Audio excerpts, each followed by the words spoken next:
আসসালামু আলাইকুম ওয়া রাহমাতুল্লাহ। জীবন কখনো সোজা পথে চলে না। আজ আপনি হাসছেন তো কাল হয়তো কোনো বড় আঘাত আপনাকে কাঁদাবে। Life is a test, not a playground.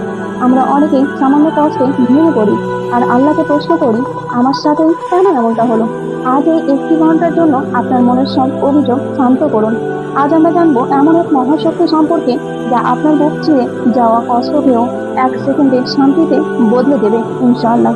আর সেটি হলো সবর বা ধৈর্য। This one hour is for healing your broken heart. ভিডিওটি একটুও মিস করবেন না, কারণ এখানে আসল তথ্য ধরা হয়েছে। ভিডিওটি অবশ্যই শেষ পর্যন্ত দেখুন, স্কিপ করবেন না। তো চলুন মূল অংশে যাওয়া যাক। আপনি কি কোনো বড় অসুখে ভুগছেন? আপনার কি টাকা পয়সার মারাত্মক সংকট দিয়ে যাচ্ছেন? হোল্ড অন, হালাল উপায়ে চেষ্টা করুন এবং সবর করুন। ইসলামের ইতিহাসে হযরত আইয়ুব আলাইহিসসালামের চেয়ে কঠিন পরীক্ষা কেউ দেয়নি। তিনি দীর্ঘ 18 বছর ধরে মারাত্মক অসুস্থ ছিলেন।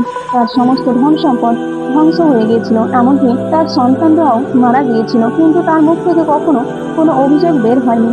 হি অলওয়েজ সেড আলহামদুলিল্লাহ। অবশেষে আল্লাহ তার সবর দেখে তাকে আগের চেয়েও বেশি সুস্থতা এবং ডাবল সম্পত্তি ফিরিয়ে দিয়েছিলেন। আল্লাহ লাস্ট ওয়াজ হু আর পেশেন্ট। মনে রাখবেন, আপনার কষ্ট যত বড় হোক না কেন, আল্লাহর পক্ষ থেকে আপনার পুরস্কারও তত বড়ই হবে। আমাদের জীবনে অশান্তির একটা বড় কারণ হলো কি জানেন?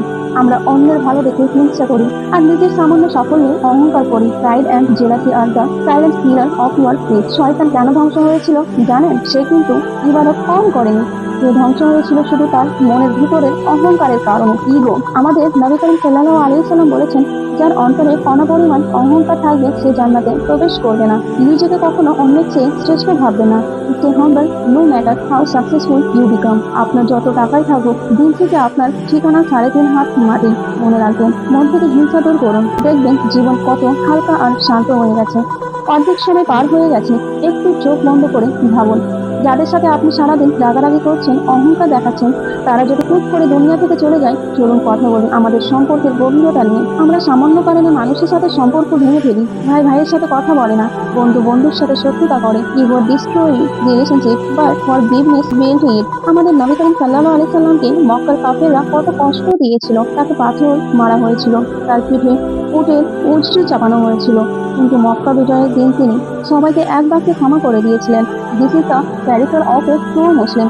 আপনি যদি চান আল্লাহ আপনাকে কিয়ামতের দিন ক্ষমা করে দেন, তবে আজ আপনি মানুষকে ক্ষমা করতে শিখুন, রাগ নিয়ন্ত্রণ করুন। The strongest person is not the one who can fight, but the one who can control his angle. আজ আপনার রাগ ঝেড়ে ফেলে যার সাথে সম্পর্ক খারাপ তাকে মেসেজ দিন বা বুকে টেনে নিন। আমরা দুনিয়ার কত অন্যায় করি, মানুষের গীবত করি, মানুষের হক নষ্ট করি।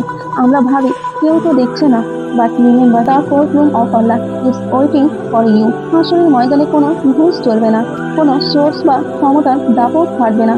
সেখানে আপনার আমলনামা আপনার সামনে এনে দেওয়া হবে। আপনি গোপনে কার ক্ষতি করেছিলেন সব কিছুর ভিডিও রেকর্ডিং সেদিন ওপেন করে দেওয়া হবে। You can not escape the ultimate justice. তাই সময় থাকতে তওবা করুন, মানুষের পাওনা মিটিয়ে দিন। দুনিয়ার এই ক্ষণস্থায়ী জীবনের চেয়ে আখিরাতের আদালতকে বেশি ভয় করুন। Now it's time for এক্সকিউশন। আজই আপনার মনে সব ক্ষোভ আর অহংকার ধুয়ে ফেলুন। মানুষকে ক্ষমা করুন, নিজের ভুলের জন্য আল্লাহর কাছে কাঁদুন এবং সবর করা শিখুন। কমেন্ট করে জানান আজ এই মোটিভেশন আপনার মনের কোন কষ্টকে হালকা করছে। দেখা হচ্ছে নেক্সট